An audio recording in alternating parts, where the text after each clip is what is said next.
Bertemu kembali Minggu Baharu rentasan berita edisi 1241. Saya Zawaz Yusof antara paparan utama. Kenapa Anwar pilih Tambun?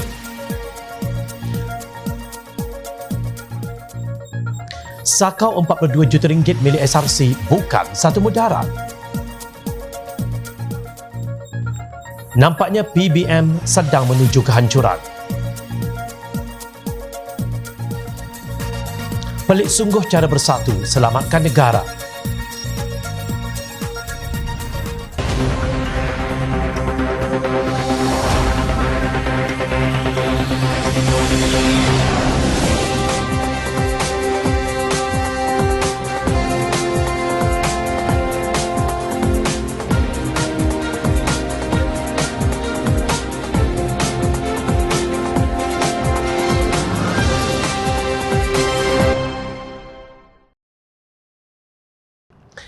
Assalamualaikum dan salam sejahtera.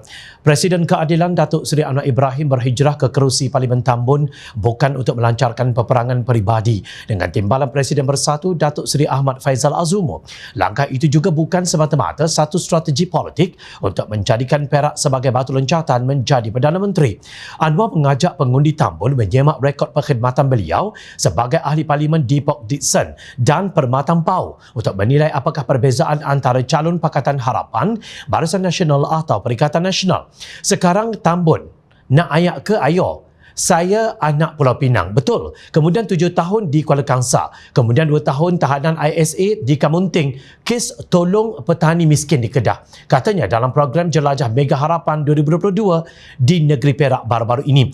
Beliau menjelaskan bantuan rakyat diberikan kepada seluruh Port Dickson tanpa mengira kaum. 2 minggu sekali pasukan peguam bagi nasihat percuma. Ada orang miskin, ada masalah cerai, gaduh ada duit, lawyer datang.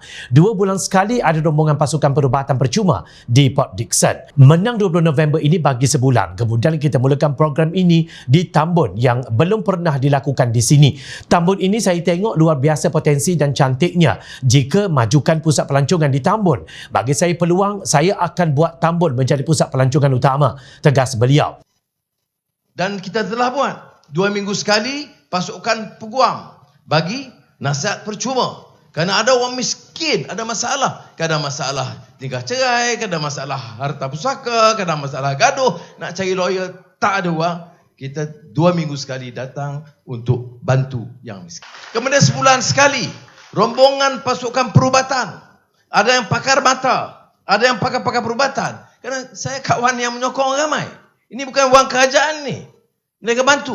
Dia datang, free medical service. Anwar menceritakan pengalamannya ketika melakukan lawatan di Indonesia, Filipina, India, Turki dan China yang mendapat perhatian daripada pemimpin nombor 1 negara-negara berkenaan. Walaupun beliau hanya seorang ahli parlimen. Saya bukan menteri, saya ahli parlimen Port Dickson. Tetapi kalau pergi Indonesia dapat undangan pergi jumpa Jokowi. Di Singapura, jumpa Seng Long. Saya pergi cuti dekat Filipina. Duterte, masa itu presiden, dia minta datang jumpa. Saya pergi India. Perdana Menteri Narendra Modi hantar 6 menteri. Menteri luar, menteri ekonomi. Saya pun serba salah. Dunia boleh bagi pengiktirafan, kita ada peluang. Pergi China masa itu tak mahu hebahan, sensitif. Mahathir belum lawat China. Tetapi dapat telefon Menteri Luar Wang Yi minta saya jumpa. Jadi ini akan beri manfaat kepada rakyat Malaysia, ujarnya. Maknanya, kedudukan Anwar yang dikenali dan diiktiraf oleh pemimpin dunia berbanding dengan calon Perdana Menteri Perikatan Nasional Tan Sri Mahyadin Yassin atau calon Perdana Menteri UMNO BN Datuk Seri Ismail Sabri Yaakob memberi kelebihan kepada negara. Pilihan raya ini peluang kita tentukan masa depan kita. Sampai bila kita bersyarah pilihan raya duk gaduh pasal harga barang tak selesai. Ekonomi tak bangkit, pelabur tak datang, sampai bila? Selagi kita tak ambil tindakan untuk ubah keadaan ini kekal. Sampai bila kita nak gaduh tempelaknya? Beliau membidas pihak yang berkata Melayu kena memimpin kerana China DAP komunis. Apa sebab kita mundur? Apa sebab kerajaan tak dapat tarik pelabur asing? Apa sebab barang naik? Mengapa masa depan anak muda kita tidak cerah? mengapa kemudahan kesihatan kita tidak baik? Soalnya, Anwar menyalahkan punca semua itu kepada pemimpin negara. Perdana Menteri dan Kabinet kita lembab dan tidak layak memimpin negara ini. Untuk selesai bukan masalah isu pendidikan, kesihatan sahaja. Kena selesai isu pimpinan dahulu. Ini mengenai takbir urus. Masalah bukan Melayu, Cina atau India, tetapi pemimpin yang tidak berwibawa BNPN dalam negara ini, tegasnya. Beliau juga menyelar pihak yang mendakwa kerajaan 22 bulan dahulu rakyat tidak dapat apa-apa. Harga ayam dan telur masa PH perintah rendah atau tidak, sindirnya. Secara sinis beliau berhujah kalau tidak PH menang, orang tidak tahu belian dan wang tunai di rumah Datuk Seri Najib Razak. Itu satu permulaan. Bagi peluang kepada saya untuk sambung dan tentukan negara ini diselamatkan untuk rakyat. Ujarnya, menurut Anwar, kita lawan gergasi kaya. Dari mana mereka dapat duit ratus juta? Dari rasuah. Orang Tambun, Manjoy ke Ulu Kinta curi basikal. Kena dakwa masuk jel. Kamu curi ratus juta dapat Tan Sri. Apa punya sistem? Beri kami mandat. InsyaAllah kami akan hentikan semua hal mengarut dalam negara ini, tegas Anwar. Bagaimanapun, Anwar percaya bahawa dengan kebijaksanaan pengundi di Tambun, mereka akan memilihnya. Justru kepada rakyat Malaysia, fikir-fikirkan kepada siapa kita nak serahkan masa depan kita. Bekas Ahli Jawatan Kuasa Kerja PAS Pusat Datuk Dr. Muhammad Khairuddin Aman Razali menyeru ahli dan penyokong PAS mengundi Barisan Nasional pada pilihan raya umum ke-15 19 November ini. Katanya matlamat Barisan Nasional dan PAS adalah sama, iaitu menghalang kemenangan Pakatan Harapan. Menghalang mudarat Pakatan Harapan adalah wajib. Sepatutnya mudarat Pakatan Harapan dihilangkan dengan muafakat PAS dan UMNO yang besar bilangan sokongan, iaitu 3.4 juta ahli campur 1 juta ahli menjadikan 4.4 juta. Maka dikala yang 4.4 juta tak berlaku, kena sokong yang ahlinya 3.4 juta. Jangan sokong yang sejuta, yang bercampur entah berapa daripada bersatu. Mungkin 100,000 atau 200,000 sahaja. Yang boleh halang Pakatan Harapan menang hanyalah Barisan Nasional, ujarnya. Begitulah teguhnya Ikatan UMNO dalam sosok Khairuddin ketika berucap di hadapan veteran UMNO di seberang Takir kemarin yang dimuat naik di media sosial miliknya. Bila juga memperlekeh Perikatan Nasional sebagai tiada jentera dan tiada kemampuan untuk menyekat Pakatan Harapan. Katanya undi kepada PAS dan Perikatan Nasional sekadar mampu untuk memecahkan undi untuk halang Pakatan Harapan. Maka orang PAS kena undi BN kali ini, tegasnya. Bagaimanapun, beliau tidak setuju ahli PAS keluar parti.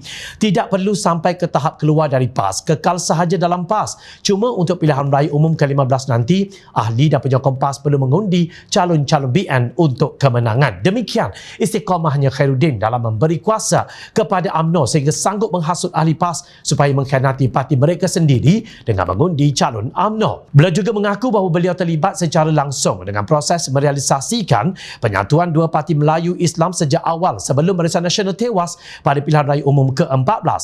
Saya merupakan antara wakil PAS yang terlibat secara langsung sejak awal untuk menyatukan PAS dan UMNO, katanya. Beliau menjelaskan pertemuan Presiden PAS Tan Sri Abdul Hadi Awang dan Presiden UMNO Datuk Seri Ahmad Zahid Hamidi telah diusahakan dengan jayanya. Malah beliau memuji bekas Perdana Menteri Datuk Seri Najib Razak kerana berusaha menyatukan PAS dan UMNO sejak zaman Tun Abdullah Ahmad Badawi menjadi Perdana Menteri. Ahmad Zahid kata Khairuddin memberi syarat PAS mesti tinggalkan Perikatan Nasional. Susulan itu, Setiausaha Agung PAS Datuk Seri Taqiyuddin Hassan mengeluarkan kenyataan media bahawa BN bukan musuh PAS. Kejahatan senjata dibuat antara kedua-dua parti supaya tidak saling menyerang. Kemudian Majlis Syura Ulama PAS bermesyuarat dan keputusannya adalah setuju teruskan MN dan tinggalkan PN, dakwanya. Bagaimanapun, kata Khairuddin, selepas itu Abdul Hadi pergi ke Iran dan pulang apabila parlimen dibubarkan. Menurut beliau, Abdul Hadi berjumpa dengan pimpinan UMNO dan mengikut maklumat daripada Ahmad Zahid, PAS setuju untuk meneruskan MN. PAS tunggu nak isytihar hari Jumaat, seronok kita. Tetapi di malamnya saya dimaklumkan ada pertemuan PN dan besoknya mesyuarat PAS pusat dan keputusannya PAS kekal dengan PN, ujar Khairuddin. Beliau juga menyelar sikap pemimpin PAS yang menggelar ke atas pemimpin UMNO seperti tempoyak, durian mentah dan itik patah kaki kerana tiada dalil dalam Al-Quran atau hukum fiqh dan hadis yang memberi lesen untuk menyindir, maki hamun atau gelaran buruk. Macam-macam apa kata kat dia, tempoyak lah, durian tak mentah lah, itik patah kaki lah, gelar menggelar. Saya nak tanya, dalil Quran mana, dalil hadis mana Hukum pekah mana yang membolehkan kita menggelar gelaran tak baik pada rakan kita sendiri? Dalil mana nak tanya? Tak ada dalil Quran. Tak ada siapa dah. Jangan bakar jambatan, bidas bekas setiausaha Majlis Syura PAS itu. Kenyataan Khairuddin ternyata bercanggah dengan pendirian PAS pada 2015 yang disuarakan Muhammad Khalil Hadi yang ketika itu timbalan Ketua Pemuda PAS bila menyanggah berita bahawa PAS hendak bergabung dengan UMNO. Ini suara-suara syaitan yang mana tidak berasaskan hujah dan fakta, tetapi semata-mata untuk memburukkan pihak-pihak tertentu. Katanya dalam satu wawancara dengan media di Pejabat Perhubungan PAS Terengganu, Khamis 28 Mei 2015. Ketika itu sekumpulan pemimpin PAS yang kini memimpin amanah dilempar dengan pelbagai gelaran kerana menentang usaha PAS bergabung dengan UMNO. Namun akhirnya pekong PAS berkaitan gabung dengan UMNO dibuka oleh bekas pemimpin ulama PAS sendiri. Kononnya Pakatan Harapan yang turut dianggoti amanah adalah mudarat yang wajib dihilangkan. Akadnya saka 42 juta ringgit wang SRC International iaitu sebahagian daripada 3.95 bilion ringgit dana kumpulan wang amanah pencen KWAP yang dipinjamkan kepada firma itu bukan satu mudarat. Lalu bergabung dengan UMNO yang dikuasai kleptokrat itu dipertahankan pula oleh Khairuddin. Ulama apakah ini? Datuk Zuraida Kamaruddin bertegas bahawa beliau adalah Presiden Parti Bangsa Malaysia PBM walaupun Jabatan Pendaftaran Pertubuhan ROS mengesahkan Datuk Larry Sengwi masih lagi Presiden parti itu. Media melaporkan ketika ditanya siapa yang perlu dihubungi untuk sebarang kenyataan daripada Presiden parti yang berkaitan dengan pilihan raya umum ke-15, beliau menjawab, oleh kerana saya berada di sini, jadi sayalah. Sebelum itu, Larry Seng menggantung keahlian Zuraida dan 12 ahli majlis tertinggi PBM selaras dengan Perlembagaan PBM Fasal 60/3 atas dakwaan pembabitan berterusan mereka dalam menggugat kepentingan parti dan kepimpinannya. Awal bulan ini Zuraida membuat kenyataan bahawa beliau telah menggantikan Larry Seng sebagai Presiden PBM dengan sokongan 11 suara majlis tertinggi parti itu. Bagaimanapun pada 26 Oktober 2022, Larry Seng menegaskan beliau masih Presiden PBM dan akan menandatangani watikah pada pilihan raya umum ke-15. Benarlah seperti kata pepatah Inggeris, if you live by the sword, you die by the sword. Secara harfiahnya, jika anda hidup dengan menikam orang lain, anda akan mati tertikam. Maksudnya, jika anda menganiayai orang lain, anda akan dianiaya oleh orang lain pula. Dalam senario ini, bukan sekali Zuraida menganiayai orang lain. Beliau bersama Presiden Bersatu Tan Sri Mahyadin menganiayai Datuk Seri Anwar Ibrahim dengan menjatuhkan Pakatan Harapan. Walaupun mendapat ghanimah jawatan menteri, beliau tidak setia kepada Bersatu dan menganiaya Mahyadin dengan melompat ke PBM pula. Baru sahaja beliau berada dalam PBM, Zuraida meneruskan penganiayaan bersirinya dengan cuba merampas jawatan Presiden parti itu daripada pengasasnya Larry Seng. Namun Larry Seng yang sudah ada kepakaran melompat daripada satu parti ke satu parti dapat membaca gerak langkah Zuraida dan berjaya menepis cubaan untuk menganiayainya kerana namanya masih tercatat di ROS. Beliau enggan dianiaya dan membalasnya dengan menggantung keahlian Zuraida dan 12 ahli majlis tertinggi PBM yang bersekongkol dengannya. Namun Zuraida masih berlagak seolah-olah beliau Presiden PBM dengan mengeluarkan kenyataan berhubung parti itu. Pada hari ini PBM ingin membuat pengumuman bahawa PBM dalam pilihan raya umum ke-15 ini akan bertanding secara solo dan tidak akan bergabung dengan mana-mana gabungan yang ada. Katanya dalam sidang media di bilik gerakan utama PBM Dewan Undangan Negeri Bukit Antarabangsa Ahad Lapor Asra Awani. Katanya PBM akan mempertahankan 6 kerusi parlimen yang disandang oleh ahli parlimen parti itu sebelum ini selain satu kerusi Dewan Undangan Negeri. PBM adalah parti yang fokus, kita tidak akan flip-flop ke sana sini, tegasnya. Kelakarnya, Presiden pun kita tak tahu entah siapa, boleh pula beliau mendakwa PBM parti yang fokus. Sementara itu Rozak Ismail yang diberi tanggungjawab untuk mempertahankan Parlimen Ampang berjanji akan berusaha sedaya upaya mengekalkan kawasan itu di bawah panji keadilan Pakatan Harapan. InsyaAllah, saya akan mempertahankan Parlimen Ampang sebagai parlimen yang benar-benar mendukung aspirasi keadilan, katanya di petik media. Justru pada pilihan raya umum kali ini, Ampang mungkin menyaksikan pertandingan pelbagai penjuru antara Pakatan Harapan, UMNO BN, Perikatan Nasional, GTA, Zuraida dan juga PBM. Jika isu kepimpinan parti itu tidak dapat diselesaikan menjelang hari penamaan calon, orang tamak selalu rugi, pesan orang tua-tua. Hakikatnya rakyat cuma ada satu pilihan saja. Parti yang kukuh, fokus dan tidak flip-flop. bukan parti yang dipenuhi katak politik, penunggang agama atau yang dikuasai kleptokrat. Pengajarannya, hidup ini perlu ada maruah. Rakyat harus bangkit untuk ajar pemimpin yang memperlekeh maruah. Presiden Bersatu Tan Sri Mahathir Mak Yassin menyangkal tuduhan Tun Dr. Mahathir Mohamad bahawa beliau menikamnya dari belakang. Saya tidak tikam sesiapa, saya cuma mahu menyelamatkan negara, tegas bekas Perdana Menteri ke-8 itu dalam satu kenyataan di Facebook. Katanya beliau terkejut menerima peletakan jawatan Tun Dr. Mahathir sebagai pengurusi Bersatu Perdana Menteri dan semua jawatan dalam kerajaan pada 24 Februari 2020. Menurut Mahyadin, pemimpin Bersatu PAS, UMNO, GPS dan Warisan telah berkumpul di rumah Tun Mahathir untuk memujuk beliau supaya menarik balik peletakan jawatannya. Malangnya, beliau masih berdegil. Alasan yang diberikan di dalam suratnya kepada saya ialah kerana beliau tidak lagi mendapat sokongan Majlis Tertinggi Parti yang mewakili ahli-ahli parti. Sehari sebelumnya, Majlis Pimpinan Tertinggi MPT Bersatu telah membuat keputusan untuk keluar dari Pakatan Harapan PH. Beliau meletak jawatan kerana tidak puas hati dengan keputusan MPT Bersatu untuk keluar Pakatan Harapan. Katanya, Mahyadin mendakwa Tun Dr. Mahathir telah memulakan gerakan untuk Bersatu keluar daripada PH. Tetapi beliau membuat pusingan U di saat akhir apabila Majlis Presiden PH dalam mesyuaratnya pada 21 Februari 2020 membuat keputusan untuk terus menyokong beliau sebagai Perdana Menteri. Tetapi MPT Bersatu hampir sebelah suara membuat keputusan sebaliknya.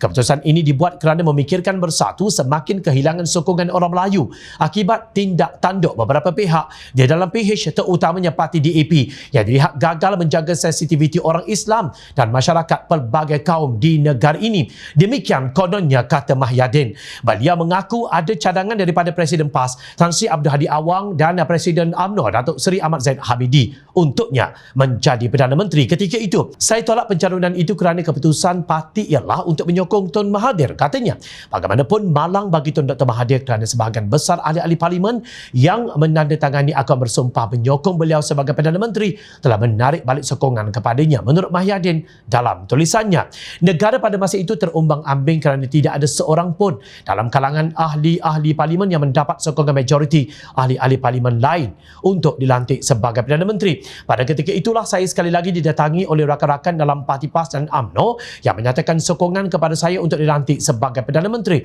Menurut mereka, inilah satu-satunya cara untuk menyelamatkan negara daripada keadaan terumbang-ambing, katanya.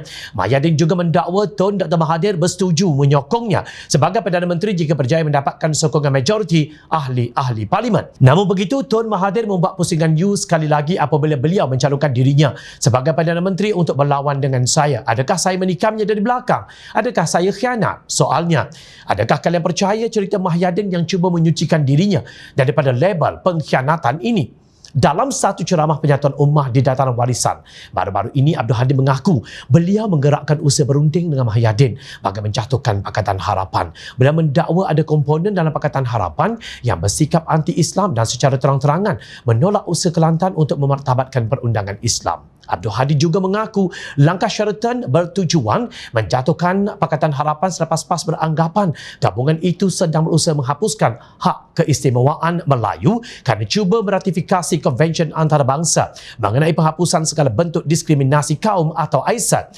Menurut beliau, setelah Presiden Bersatu bersetuju, diadakan pula rundingan dengan pihak UMNO. Saya mencadangkan Presiden Bersatu sebagai calon Perdana Menteri baharu, ujarnya.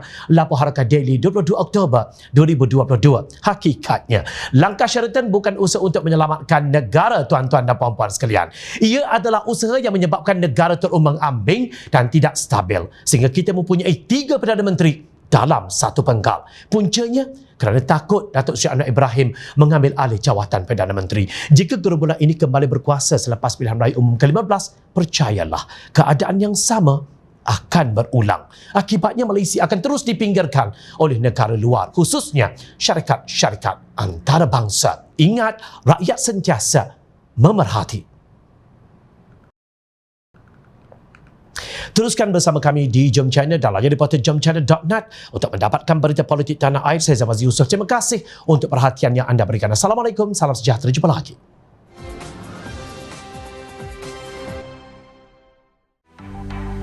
Mencari maklumat dan berita politik yang bebas, kupasan yang tepat, panas. Dapatkannya secara eksklusif hanya di Jom Channel.